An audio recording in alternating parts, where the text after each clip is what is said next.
Friends नमस्कार मु हरी स्वागत करुच्ची आपको हरी ओडिया टीवी यूट्यूब चैनल आउ एक नुआ भिडियो तो फ्रेंड्स मैट्रिक रिजल्ट प्रकाश पाई सारा पर प्लस टू रिजल्ट केबे बाहर एने छात्र छात्री और अभिभावक समस्त द्वंद्व अच्छा तो एने सीएचएससी तरफ एक बड़ अपडेट दिखाई कि केउं तारीख में प्लस टू रिजल्ट प्रकाश पाइब तो जहाँकि एबे ही घोषणा होती तो चलो तो जाना कि केबे प्लस टू रिजल्ट प्रकाश पाइब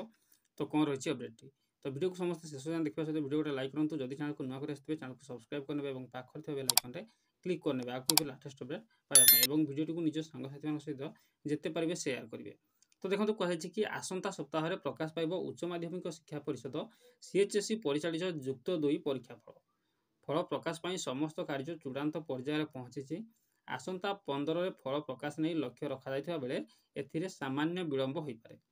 एककालीन भाव समस्त स्ट्रीम रिजल्ट प्रकाश पाइब तेज आसंता 7 ରୁ 8 दिन मध्य प्रकाश कर सीएचएससी पक्षर सूचना मिली सेहीपरि केंद्रीय माध्यमिक शिक्षा बोर्ड सीबीएसई परिचालित दशम और द्वादश श्रेणी परीक्षा फल आसंता सप्ताह प्रकाश पाइबार संभावना रही तो जातीय गणमाध्यम सूचना अनुसार आसंता सप्ताह ही रिजल्ट प्रकाश पाइब।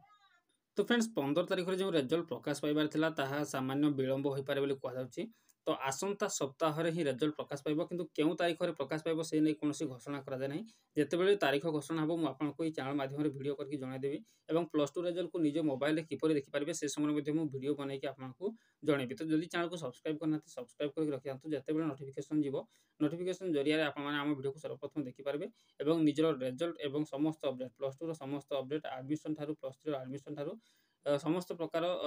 आप मैंने यही चैनल माध्यम ही पाइपर तो समस्त चैनल को सब्सक्राइब करके रखुँ जो नोटिफिकेशन जीव समस्त update Piper. Thanks for watching पुणी देखा नेक्स्ट वीडियो।